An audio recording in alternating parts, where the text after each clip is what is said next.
Good morning, Tulip Grove. How's everyone doing today? I hope that you are doing well on this happy Wednesday.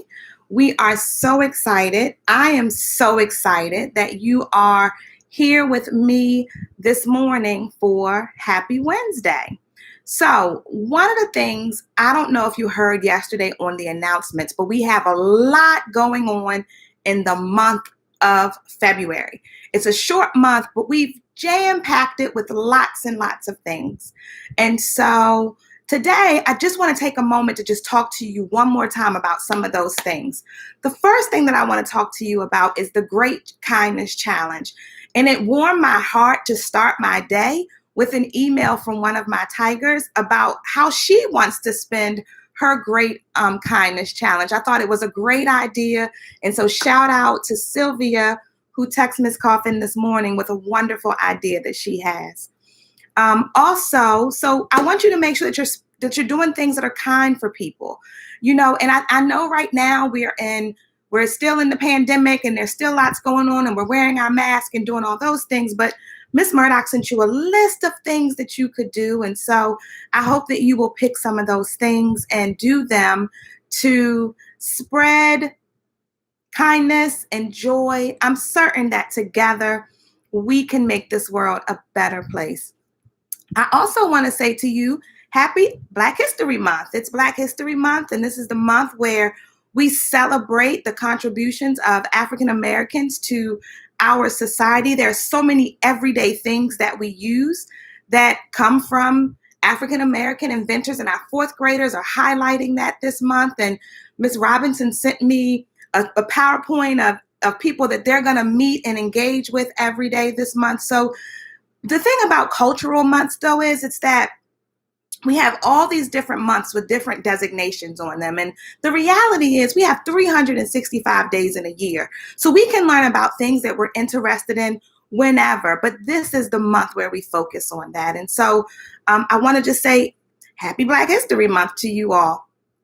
And part of what Prince George's County has asked us to do during Black History Month is to read books that represent, that have African American characters or written by African American authors and illustrators. And I actually have two of my favorites today. My son Eli and I, before he left to go to school, he helped me pick two, and he said, "I'm really not sure which one you should read because they're both really, really good, Mommy." And I definitely agree. They're two great picks that we're going to read today. And so I'm reading to you today, but it also happens to be World Read Aloud Day. And so how else do we start your day other than your principal reading you a book? And so today, in honor of World Read Aloud Day, we are going to read a picture book. And I would encourage you all today to also find some time to pick a good picture book and read and sit down with your family and read it. And if you do, of course, you know what we want you to do. We want you to send us some pics. And just if you go on Twitter or you have a Facebook page, your parents might have one, definitely post your pics and just add the hashtag Tulip Grove Reads, okay? And we can also, there's also a World Read Aloud hashtag. Let me find it for us. It is, of course, I saw it this morning and now I don't see it. It's hashtag World Read Aloud Day. How simple is that? Ms. Coffin made it much more difficult than it needed to be. So hashtag Tulip Grove Reads, hashtag World Read Aloud Day. And so we have some other things happening this month. We're going to celebrate the 100th day of school. We have President's Day. We have parent-teacher conferences. You get your report cards. So we'll have an awards assembly. So much going on during this month. And I feel like I probably forgot something because there's so much happening. But we're going to get started today with our story. And I have to read right now, and I still don't know which one I want to read. They're both such excellent books. So I think what I'm going to do is read one today, and then I'll read one maybe in a couple of weeks because I just want to share them both with you. I love both of these stories. The first one is My Rows and Piles of Coins. And Eli and I really love this story. And then the next option that I had was Emmanuel's Dream. And we've actually read this at Tulip Grove before. Perhaps the only grade level that may remember reading this is probably our fifth graders. We read this book years ago when we first started our principal book of the month. So it's a great story, and I'm excited about both. But I think I'm going to go with My Rows and Piles of Coins today. And then in a couple of weeks, I'll read Emmanuel's Dream. All right, so here we go. All right, so Tulip Grove reads. World Read Aloud Day. Tulip Grove is celebrating. Here we go. My Rows and Piles of Coins. It's written by Tuluwa Male and illustrated by E.B. Lewis. My Rows and Piles of Coins.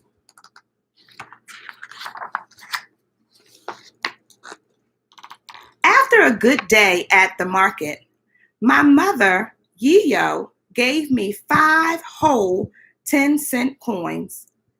I gasped at the money until Yiyo nudged me. Saruni, what are you waiting for? Go and buy yourself something.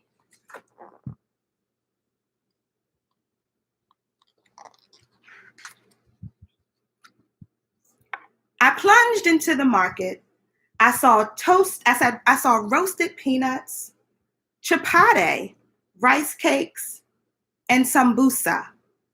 There were wooden toy trucks, kites, slingshots, and marbles. My heart was beating excitedly.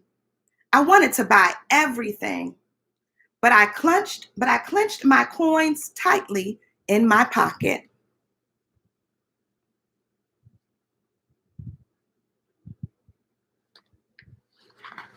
Why do you think he clenched his coins tightly in his pocket? Why might he have done that? And I'm going to take a quick commercial break while you get me some thoughts. The chat is open, teachers, if you want to just put it in there. Be right back.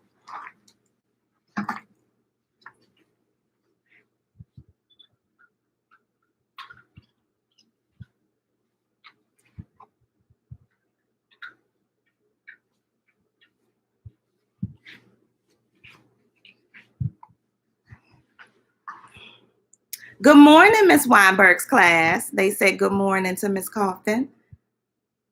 Mr. Taylor class said to keep it safe. Maybe he valued it. Okay, those are all good reasons. Ms. Holmes class says, so the money doesn't fall out. Okay, those are all good reasons. Let's keep reading. I want you just to look at this picture. Just from looking at the picture, can anybody make a prediction? Just from looking at this picture. What prediction can you make from looking at this picture?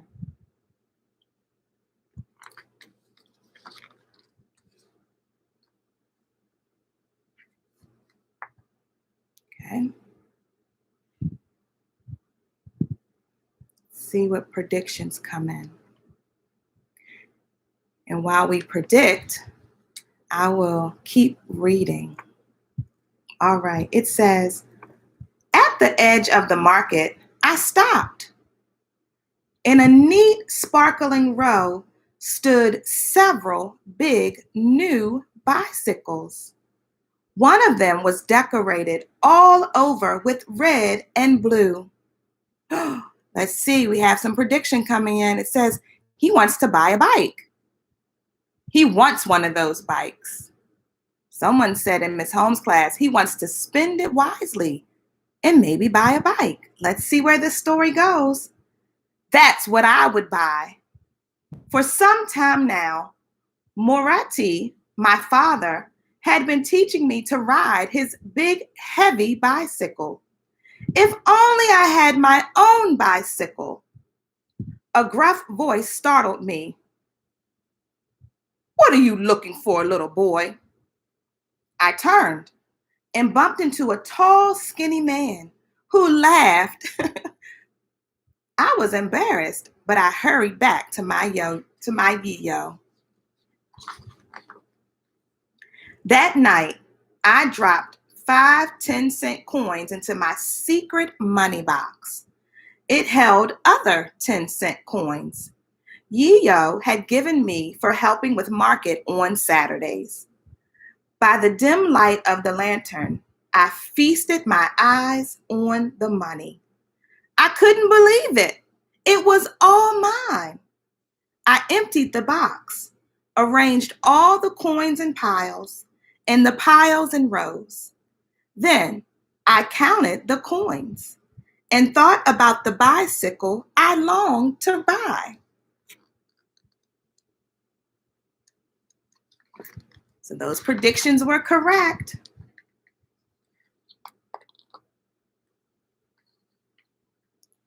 Every day after school, when I wasn't helping Yiyo to prepare for supper, I asked Moretti if I could ride his bicycle. He held the bicycle steady while I rode, my toes barely touching the pedals. Whenever Moretti let go, I wobbled.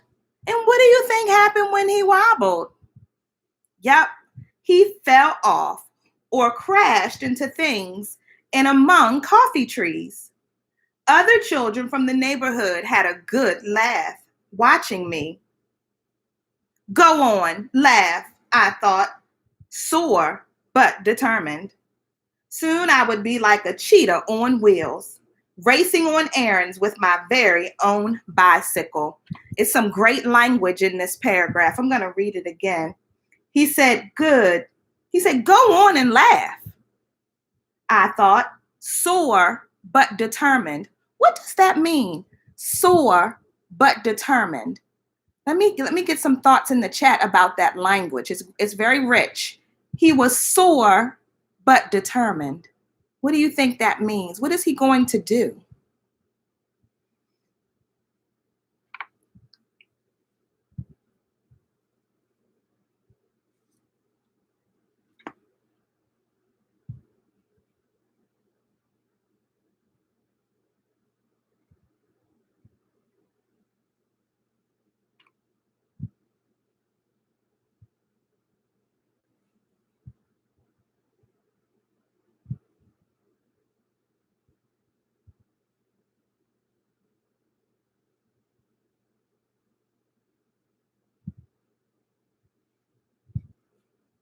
All right.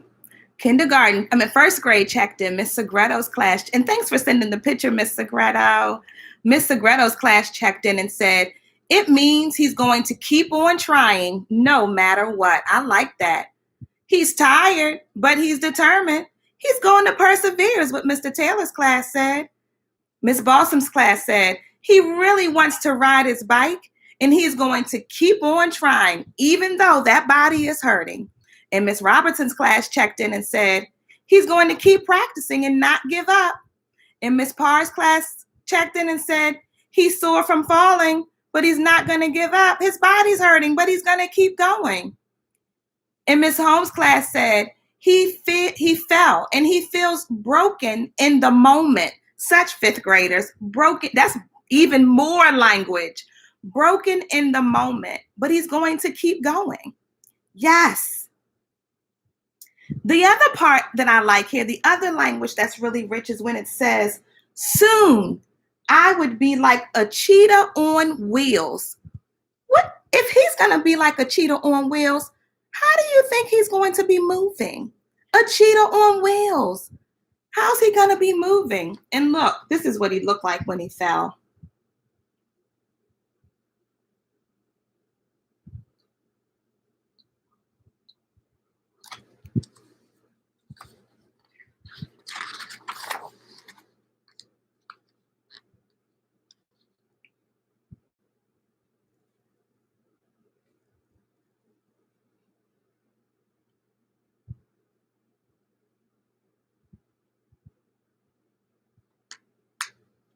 Oh, it says he's going to be moving fast, is what Miss Segretto's class checked in with. Swiftly, really fast. Fast like Flash is what Mr. Taylor's class checked in with. Here we go. Let's keep going. Saturday after Saturday, We took goods to the market, piled high on Yiyo's head and on my squeaky old wooden wheelbarrow. We sold dried beans and maize, pumpkins, spinach, bananas, firewood, and eggs. My money box grew heavier. I emptied the box, arranged the coins in piles, and the piles in rows. Then I counted the coins and thought about the blue and red bicycle.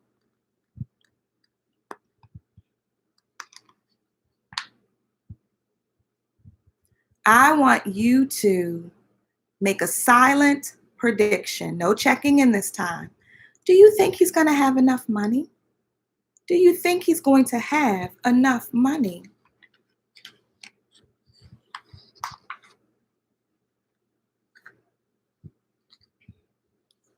After several more lessons, Moretti let me ride on my own while he shouted instructions. Eyes up, arms straight, keep pedaling, slow down. I enjoyed the breeze on my face, the pedals turning smoothly under my feet, and most of all, Yiyo's proud smile. Who doesn't love to see their mommy smiling when they do something great?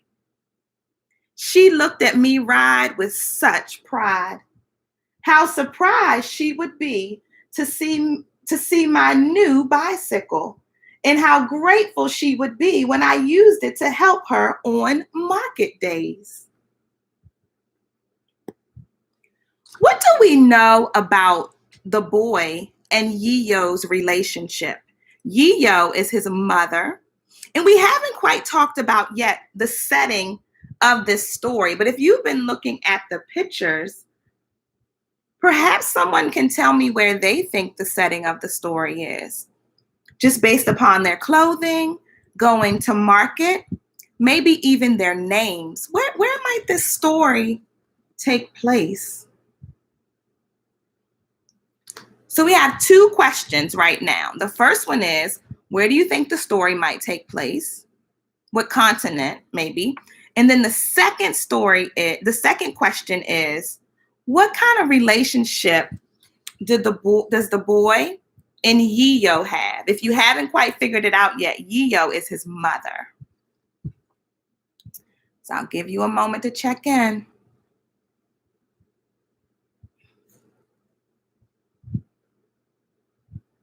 Someone checked in and said they think the story takes place in Africa. It does. I'm not sure who O5 CJ Murray is. It's one of our students watching this on their own and not with their class. Someone said, Mr. Taylor's class said Africa, most likely, but also in a warm place. What makes you think warm, Mr. Taylor? What's showing you warm? The climate is a very hot place. Yes. Could be Jamaica. Mm-hmm. Oh, Miss Myers' class is Mr. Murray. Got it. Okay. Thanks, guys, for checking in. I thought we had a creeper. We're good. All right. So yes, this story does take place in Africa, and it is in a warm climate. And someone in Miss Myers' class said they have a lovely relationship. They do. How do we know that he and his mom have a lovely relationship? What stories, what details from the text can we pull out that lets us know that he and his mom had a lovely relationship?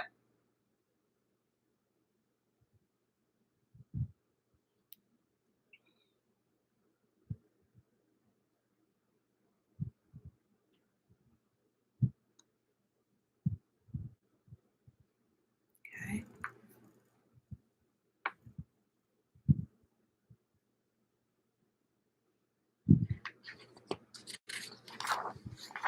Give you all a moment to discuss. I can see you all's brains and wheels turning out there. They do things together. That's right, Mr. Taylor's class. They do things together. Mm-hmm. They do. They spend time together. Yeah. So fitting during this February month of love. Another theme that's in this book is love. She's happy and smiling at him, right? Mm-hmm. Yes. He helps her at the market.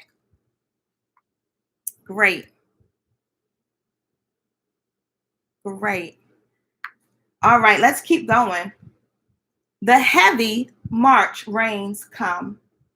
The ground became so muddy, nobody went to market. Instead, I helped Yiyo with house chores when it wasn't raining. I helped Morete on the coffee farm. We pruned the coffee trees and put fallen leaves and twigs around the coffee stems. Whenever I could, I practiced riding Morete's bike. In June, it finally stopped raining. Not long after, school closed.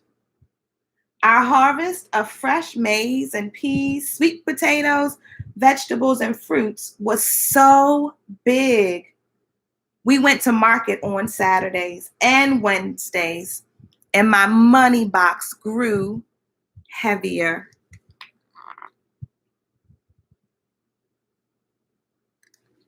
So during the month of March, when it was raining, he couldn't gather any money. He couldn't earn any money.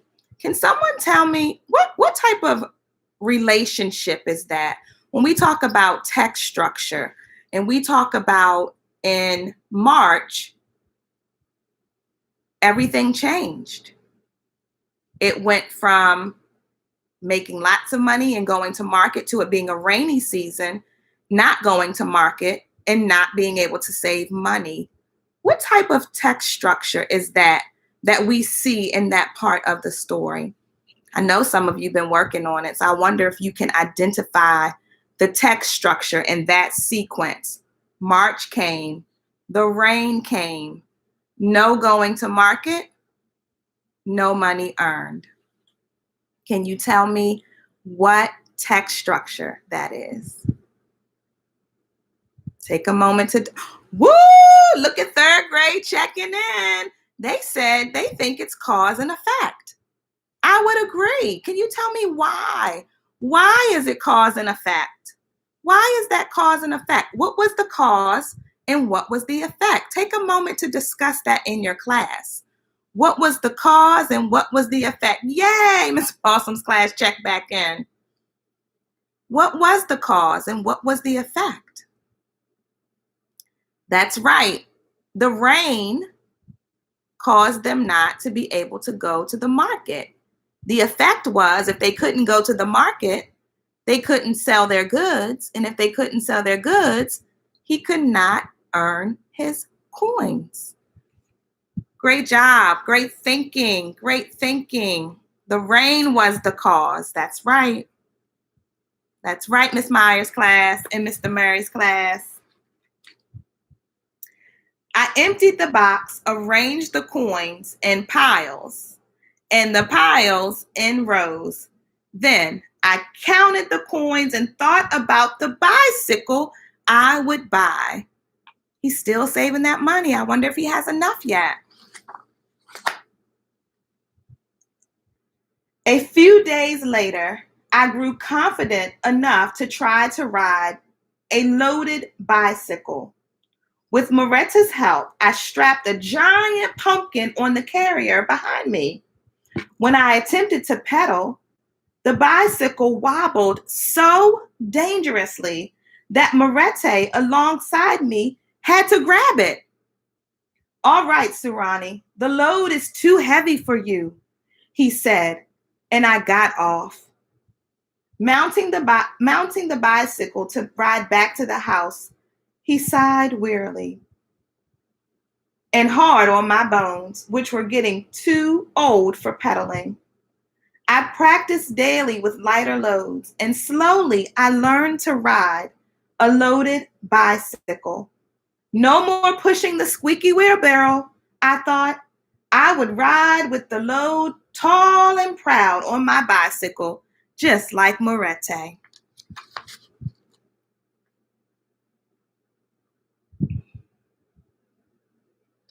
So if you notice in this picture, he's trying to learn how to ride the bike with a load on it. He's trying to learn not only to do this to help his mom, but to help his father who's aging. I would say that was an act of kindness. On the first Saturday after school opened in July, we went to the market as usual.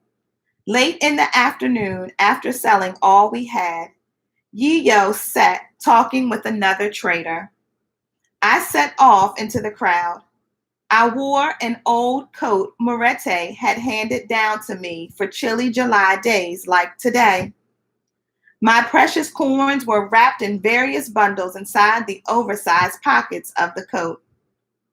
I must be the richest boy in the world, I thought, feeling like a king. I can buy anything.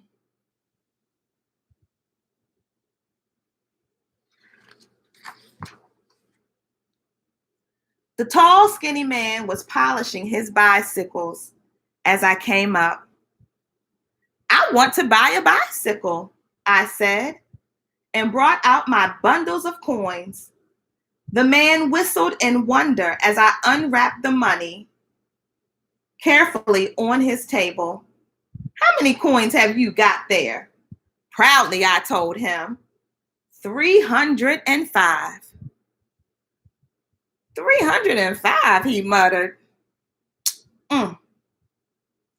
That's 30 shillings and 50 cents. He exploded with laughter.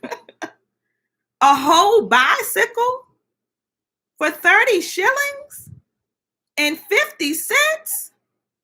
His laugh followed me as I walked away with my bundles of coins, deeply disappointed.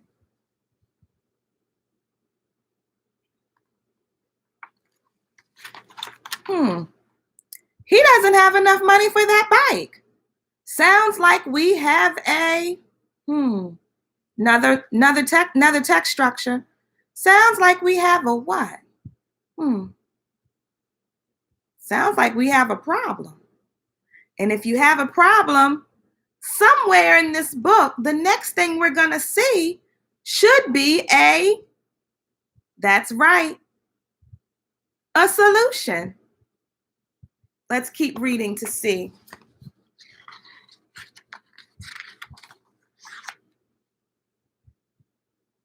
What do you think the solution might be? That's right, Miss Segretto's class. We need a solution.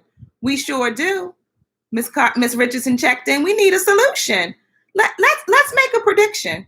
What do you think the solution might be? Let's think about everything that has happened in this story.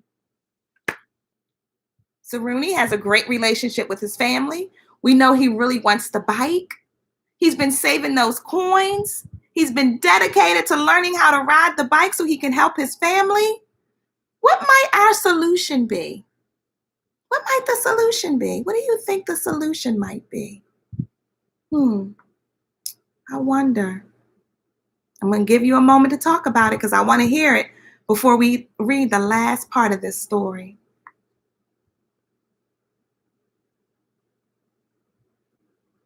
Oh, thanks, Peyton.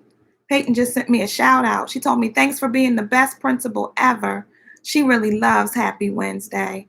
I like doing them too, Peyton. It's fun. Okay, let's see. Someone said maybe he's going to work some more. Okay. Kara said he has to continue to work harder to earn more money. Yep, he may need to raise more money. Natalie in Miss Segretto's class said maybe he'll make his own bike. That's a good one. All right. He needs to find another way to earn more money. Maybe not just working with mom. Maybe raise the prices at the market. That's a good one.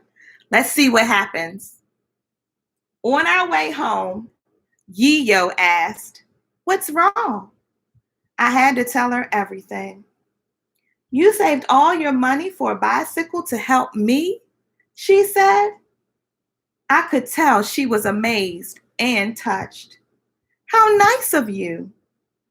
As for the tall, skinny man, she scoffed, "Oi, what does he know? Of course you will buy a bicycle. One day you will." Her kind words did not cheer me up.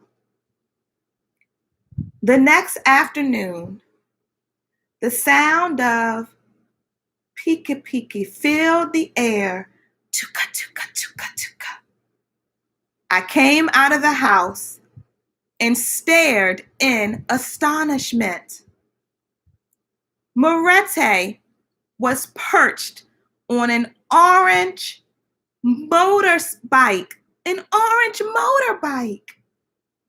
He cut the engine off and dismounted.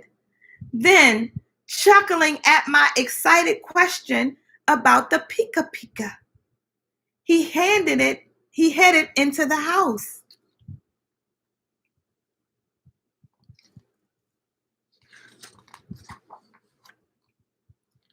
When Moretti came out, Yiyo was with him, and he was wheeling his bicycle.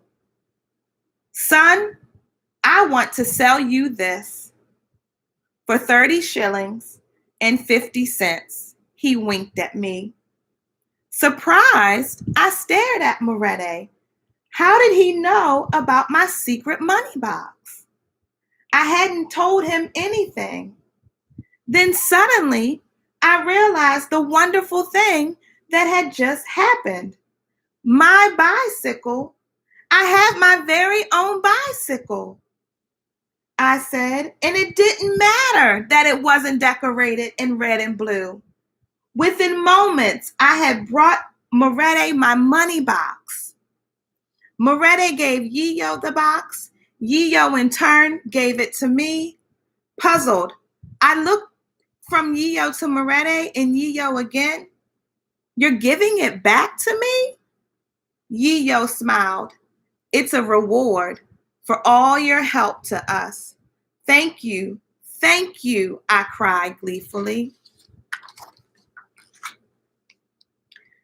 The next Saturday, my load sat tall and proud on my bicycle, which I walked importantly to market. I wasn't riding it because Yiyo could never have kept up. Looking over at Yiyo, I wished she didn't have to carry such a big load on her hand. If only I had a cart to pull behind my bicycle, I thought. I could lighten her load. That night, I emptied the box, arranged the coins in piles and the piles in rows, then counted the coins and thought about the cart I would buy.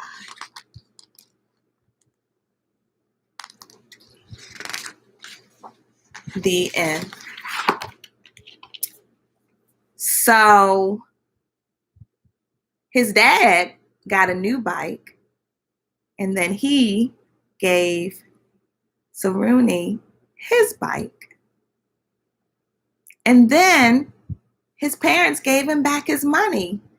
And he didn't think to spend it on something just fun. He thought, I'm going to get a wheelbarrow so that I can lessen my mom's load.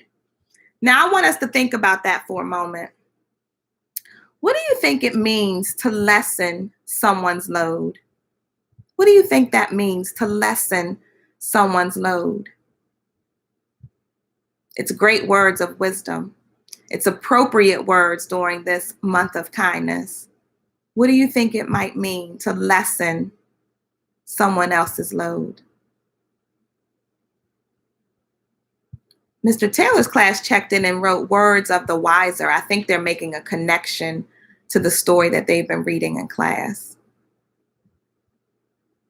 To lessen someone's load means to make it lighter. To work together to make it lighter. To help, to carry someone else's load, right? To help people. That's exactly what it means to lessen someone's load. It means to take the stress off of their hands so that they can relax a little bit. That's right, Miss Holmes' class. This book, My Rows and Piles of Coins, has so many rich themes in it. Save your money, help others, lessen the load of others, to build positive relationships with your parents, to be kind. It's a fabulous book. I hope you enjoyed it. I'm actually glad I read it. When we started, I wasn't sure which one to read, but I'm glad that I read it. Happy Wednesday went on a little long today, but I hope you enjoyed the book. I hope you enjoyed kicking your day off with World Read Aloud Day. So in your classes, if you'd like, you can talk a little bit more about some of the lessons in the book.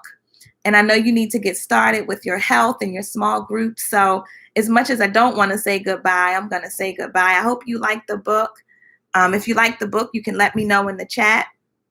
I want you to have a happy Wednesday. I want you to make sure that you are listening closely in your small groups with your teachers. If you have work that you need to get done that you haven't been doing this week, today would be the day to do it.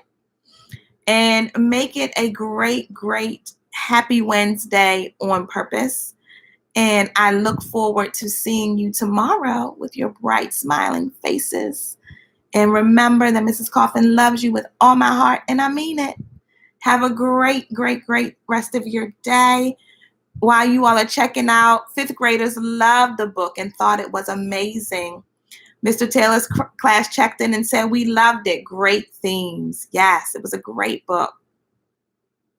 So have a great day today. I will stay here just in case others continue to check in. Victoria from Miss Balsam's class said she loved the book. I'm so happy you all loved it. And my fifth graders sent me a message telling me they did remember when we read Emmanuel's Dream. I thought you all were I think you all may have been in kindergarten when we read that. All right. And Miss Richardson and Miss Myers' class loved the book. I'm so happy you all enjoyed it. Well, have a great day. I'll see you later. I'll see you soon. Bye. Have a good day, guys. Have a good day. Be the very best tiger you can be today. Make that tiger from yesterday jealous. All right. See you later.